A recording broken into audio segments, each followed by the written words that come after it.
This is actually crazy. So you got the Democratic Party out here screaming that the Republicans are trying to destroy the Voter Rights Act and take away black representation. And I need you to hear me really clearly on this, because I'm about to make a point that nobody else is making. It hit me like a ton of bricks the other day, and I got to share it. So for the Democrat argument about protecting black voters to even work, well, for the gerrymandering, for the redistricting, for all of it to function, black people have to still be living in racially segregated neighborhoods. Let that sink in for a minute. Did you catch that? The party that says they're fighting racism needs segregation to fight that racism. Doesn't make any sense, does it? But hey, stick with me, because by the end of this video, you're going to see this so clearly that you are never going to be able to unsee it again. So I'm going to share with you all of my research and my notes here, and then I want you to post in the comments and let me know if this has ever even come across your mind. So my name is Carlton. This is the Raw State, where we talk about things from a black conservative perspective. I don't really vote parties or wear party hats. I vote based on values. And the argument that I'm about to make is one that I haven't seen anybody else make yet. Not even on the left. Definitely not even on the right. Because it makes everybody very uncomfortable. And, truthfully, when it's uncomfortable, that's exactly where you need to be to find out what the truth is. Okay, so here's what's happening right now. The Supreme Court just ruled in a case that is called Louisiana versus Calais. That's this year, 2026. And it says that no majority-minority congressional district is automatically required by the Voting Rights Act of 1965. So Democrats immediately called it an attack on black voters. Think about that. It's an attempt to disenfranchise the black community. You know, they use every buzzword in the playbook.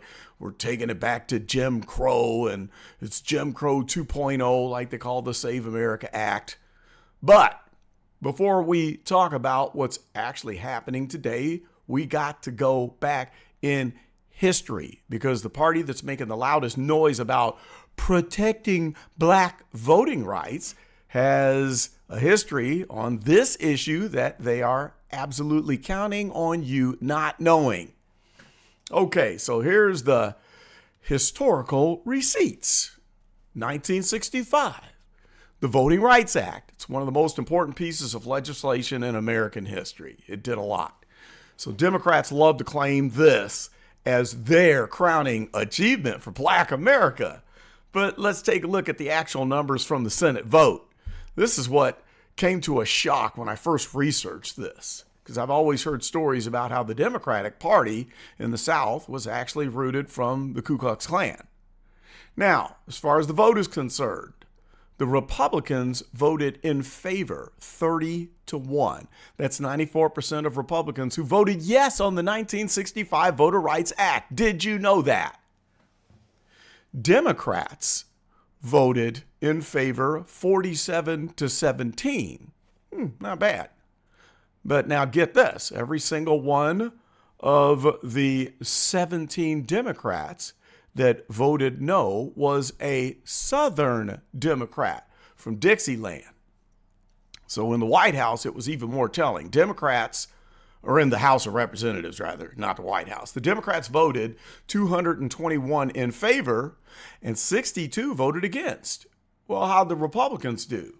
Well, they had 112 in favor and only 24 who were against it. So the House was really controlled by the Democrats back then, but the percentage of Democrats going against was higher than the percentage of Republicans voting against it. So now the party that's screaming the loudest about protecting the Voter Rights Act, well, They had 62 members in the House and 17 members of the Senate voting against it when it actually mattered most. And the opposition came entirely from one place, the Southern Democrats, the ones from Dixieland. That's the same party, the same region where Jim Crow was a thing. The same people who built the segregated South that made the Voting Rights Act necessary in the first place. Now, this is where it gets really, really interesting, because you fast forward 61 years, I think it is. And the very system that they now claim that protects black voters requires something that nobody is saying out loud. Nobody's talking about this. Now, what is that one thing? Well, here it is. But first, to understand majority-minority districts, and that just sounds confusing, which is what the gerrymandering debate is all about, okay? You got to understand how it all works. So the law says that if a minority community is large enough and geographically compact enough, all right, you can draw a congressional district around them to make sure that they have representation. Sounds good, right? Well, that's what happened in Louisiana. That's what they're fighting about with the Supreme Court. Okay? But here's the thing. For that district to work in Louisiana, where they drew that district that stretches across the state and includes all of the cities that have a high black population, the black people have to be living in those concentrated areas, predominantly black areas. Now, here's the rub. You cannot draw a majority-minority district around people who are dispersed equally throughout the state. You got to have concentration. If blacks were everywhere equally across the state, well, we can't draw a line around that area and just make it an all-black area. You got to have separation. You need what looks like an awful lot like segregation from the 60s. All right, now think about that. The Democratic Party told us for decades, right, that segregation was evil. It's the great evil. Integration, that was the goal, right? That black children deserved to go to school with white children, to live in the same neighborhoods with the white people, to have access to the same opportunities everywhere, not just in certain zip codes, inner city zip codes, to be specific. But if true integration actually happened, well, if black families were distributed equally throughout Louisiana, throughout Georgia, throughout Alabama, well, there would be no majority-minority districts to even draw around. The lines wouldn't work. The math wouldn't add up. You cannot gerrymander equality, okay? So the question becomes this. Did the Democrat Party ever actually want integration? Or did they want black voters, the black people, concentrated in specific areas where their votes could be managed, directed, and delivered? Just think about that for a second. That's wild, but it gets deeper, okay? Hang on, because there's a second requirement that nobody talks about. The Supreme Court's legal test for majority-minority districts, which was established in a 1986 case called Thornburg versus Jingles. You can look that up. It's Gingles. I think it's pronounced Jingles. It says 3 things have to be true. Number 1, the minority group has to be large and geographically compact enough to form a district. Number 2, the minority group has to be, and I'm reading this directly from the way it states in law, politically cohesive. Number 3, the majority has to vote as a block against the minority group's preferred candidate. Politically cohesive is the legal language for they all got to vote the same way. All right? That's the fancy word for what's really happening. So for this entire system to work, for the districts to be legally justified, for the argument to hold up in court, the black voters have to vote as a unified bloc, overwhelmingly for one party. So right now, over 80% of black Americans vote Democrat in every national election. That's sad, isn't it? 80%.